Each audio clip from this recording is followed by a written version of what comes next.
Welcome to English Easy. Viewers, in this video, our topic is clause, and we'll talk about its definition that what's a clause, and then we'll talk about or we'll learn how to differentiate between a dependent and independent clause, and we'll also discuss relative clauses and defining and non-defining clauses also.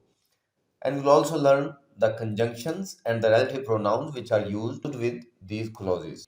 Viewers इस video में हम बात करेंगे कि clause क्या होता है, dependent और इनडिपेंडेंट क्लॉजेस क्या होते हैं और उन्हें बआसानी कैसे पहचाना जा सकता है, क्योंकि बहुत सारे लोग इसमें कंफ्यूज रहते हैं। फिर हम बात करेंगे रिलेटिव क्लॉजेस की, और रिलेटिव क्लॉजेस के अंदर फिर हम बात करेंगे डिफाइनिंग क्लॉज की और नॉन डिफाइनिंग क्लॉज की। फिर हम ये भी देखेंगे कि कौन कौन से कंजंक्शंस क्या काम करते हैं, और रिलेटिव प्रोनाउंस का भी इसमें जिक्र आएगा, और ख़ास तौर पे हम डिफ्रेंशिएट करना सीखेंगे कि दैट कहाँ कहाँ इस्तेमाल हो सकता है और विच कहाँ कहाँ इस्तेमाल होता है, और दूसरे रिलेटिव प्रोनाउंस भी इन क्लॉजेस के साथ कैसे और कहाँ इस्तेमाल हो सकते हैं।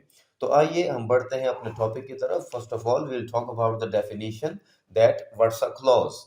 The group of words which contains a subject and a verb. Clause words का ऐसा ग्रुप होता है जिसका अपना एक सब्जेक्ट भी होता है और उसका अपना एक वर्ब भी होता है, और आप ये भी कह सकते हैं कि उसका अपना एक सब्जेक्ट होता है और एक प्रेडिकेट भी होता है, क्योंकि प्रेडिकेट में वर्ब का होना जरूरी है, तो इसलिए सब्जेक्ट और वर्ब इन दोनों का पता होना आपको जरूरी है। हर क्लॉज में उसका अपना एक सब्जेक्ट और उसका अपना एक वर्ब होता है। मिसाल में देखें, first one, I had a headache. तो इसमें ये सब्जेक्ट है और ये वर्ब है, तो और ये पूरा मिला के ये इसका प्रेडिकेट है।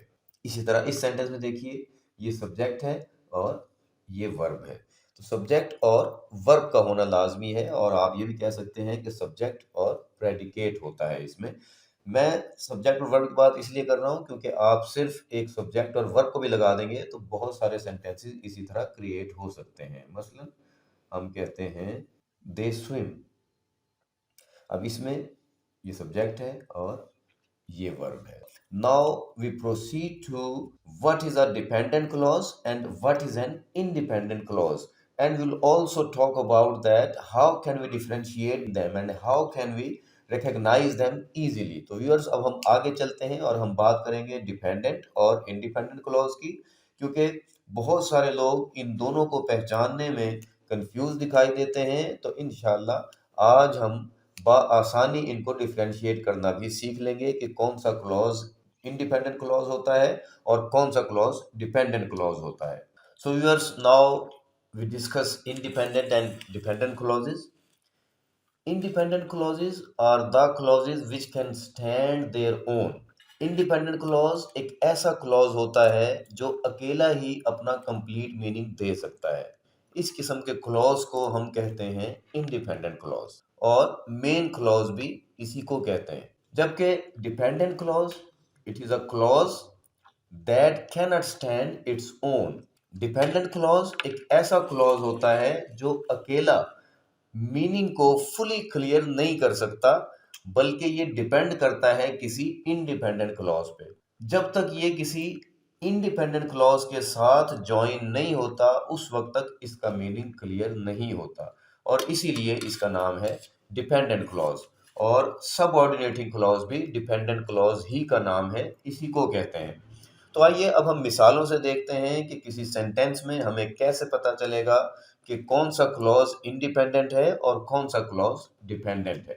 तो व्यूअर्स, बुनियादी बात और इंतहाई इम्पोर्टेंट बात जो कि आम तौर पे नहीं की जाती, ये तजर्बे का निचोड़ है, उसको समझ लीजिए कि क्लॉजेस अगर वो सेंटेंस के तौर पे काम कर रहे हैं, यानी ये एक क्लॉज है और एक सेंटेंस भी है, ये भी एक क्लॉज है और ये सेंटेंस भी है, तो ये दोनों क्लॉजेस इंडिपेंडेंट क्लॉज ही हैं। जो सिंपल सेंटेंस होता है वो एक क्लॉज पे कंसिस्ट होता है, एक क्लॉज पे मुश्तमिल होता है, तो डेफिनेटली वो जो सिंगल क्लॉज होता है वो इंडिपेंडेंट क्लॉज ही होता है। तो ये एक इंडिपेंडेंट क्लॉज है, आई हैड अ हेडेक और फुल स्टॉप आ गया, तो ये एक क्लॉज पर मुश्तमिल एक सेंटेंस कहलाया। इसी तरह I went to my office, अगर हम सिर्फ इसकी बात करें, I went to my office, तो ये एक सेंटेंस है जो सिर्फ वन सिंगल क्लॉज पर मुश्तमिल है। लेकिन जब हम इन दो सिंगल क्लॉजेस को जोड़ के कोई सेंटेंस बनाएंगे तो either it can be a compound sentence और अ कॉम्प्लेक्स सेंटेंस। इन दोनों इंडिपेंडेंट क्लॉजेस को जब हम जोड़ेंगे तो या तो कोई कंपाउंड सेंटेंस बनेगा या फिर कॉम्प्लेक्स सेंटेंस बनेगा। अब हमने देखना है कि कैसे और हम पहचानेंगे कैसे। ये दोनों अपनी बुनियादी हालत में इंडिपेंडेंट हैं यहाँ पे। अब कंजंक्शन वो चीज है जो इनमें से किसी एक क्लॉज को या तो डिपेंडेंट बना देगी या इंडिपेंडेंट बना देगी। यानी डिपेंडेंट और independent clause, most of the people are found confused differentiating between dependent and independent clauses. Why?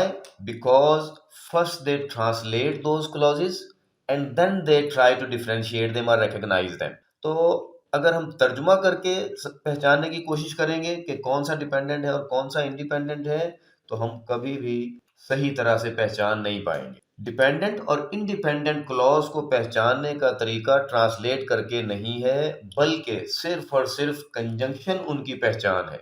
सबसे पहले आपको कोऑर्डिनेटिंग कंजंक्शंस, जिन्हें हम फैन बॉयज के नाम से, फैन बॉयज एक एक्रोनिम है, इनकी मदद से हम याद रखते हैं। These are 7 in number, and, but, yet, or, nor, for, सो।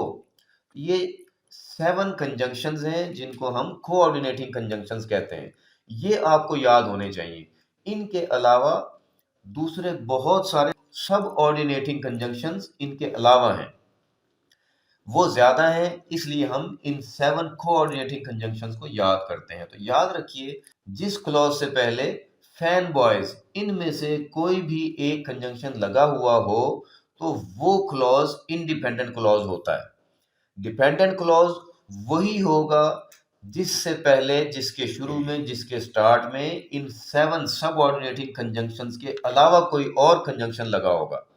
वो सबऑर्डिनेटिंग कंजंक्शंस भी हो सकता है और वो कोई रिलेटिव प्रोनाउन भी हो सकता है। तो वो क्लॉज जिसके शुरू में फैन बॉयज के अलावा कोई कंजंक्शन नजर आ रहा हो आपको, या फिर कोई relative pronoun just like that, which, who, ये लगा हुआ नजर आ रहा हो, तो समझ जाएं कि वो वाला क्लॉज डिपेंडेंट क्लॉज होगा। आइए मिसालों से देखते हैं। First one, I had a headache. ये ऊपर वाले ही दोनों सेंटेंस मैंने लिए हैं और इनको ज्वाइन करके आपको बताया है। I had a headache but I went to my office. हम इसमें सिर्फ कंजंक्शन को जज करेंगे, तो ये कंजंक्शन इन फैन बॉयज में से है। बट इसका मतलब ये हुआ कि जिस क्लॉज से पहले ये लगा हुआ है वो भी इंडिपेंडेंट है और उससे पहले वाला तो इंडिपेंडेंट है ही। यानी इस सेंटेंस में दोनों क्लॉजेस इंडिपेंडेंट ही है। और ऐसा सेंटेंस जिसके तमाम क्लॉजेस वो दो हों या दो से ज्यादा हों, वो इंडिपेंडेंट हो, उस किस्म के सेंटेंस को हम कंपाउंड सेंटेंस कहते हैं। तो ये कंजंक्शन से हमें आसानी हो गई पहचानने में। और कुछ सेंटेंस ऐसे भी हो सकते हैं जिसमें आपको कोई कंजंक्शन नजर ही नहीं आएगा, ना उसमें कोऑर्डिनेटिंग होगा, ना उसमें सबऑर्डिनेटिंग कंजंक्शन, कोई भी नहीं होगा। तो उसमें सेमीकोलन लगा हुआ होगा।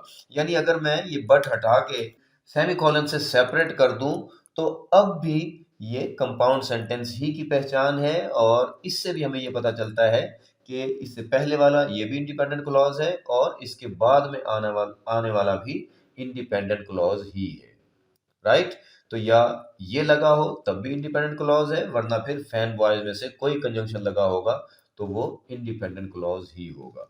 अब आइए मिसाल नंबर 2 से पहले मैं 3 पे बात करना चाहूंगा। मिसाल number 3, I went to my office though I had a headache. मैं अपने दफ्तर गया अगरचे मेरे सर में दर्द था। इस कंजंक्शन से पता चला, ये जो कंजंक्शन है ये इन फैन वॉइस में से नहीं है।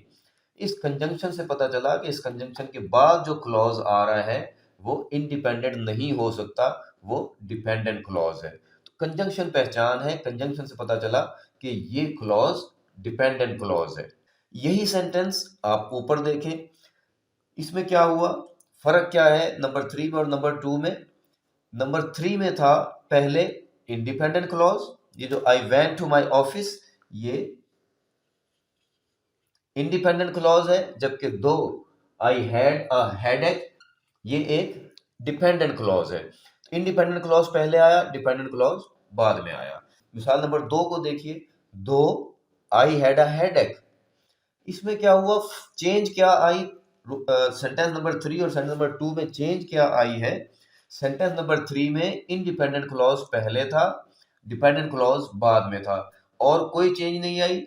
सेंटेंस नंबर 2 में सिर्फ ये हुआ कि जो डिपेंडेंट क्लॉज था वो पहले आ गया और इंडिपेंडेंट क्लॉज बाद में है। जब ऐसी सिचुएशन होगी, यानी डिपेंडेंट क्लॉज आप सेंटेंस में शुरू में लगा देंगे, then you have to separate both of these clauses with the help of this comma. उस वक्त कॉमा आएगा जब आप डिपेंडेंट क्लॉज पहले लिख देंगे और इंडिपेंडेंट क्लॉज बाद में लिखेंगे। अगर इंडिपेंडेंट क्लॉज पहले है और डिपेंडेंट क्लॉज बाद में है तो फिर आपको कहीं भी कॉमा लगाने की जरूरत नहीं है। तो व्यूअर्स, उम्मीद है कि आपको समझ आ गई होगी और आइंदा आप बड़ी आसानी से डिपेंडेंट और इंडिपेंडेंट क्लॉज को डिफ्रेंशिएट कर सकेंगे। तो आइए आगे बढ़ते हैं हम रिलेटिव क्लॉजेस की तरफ।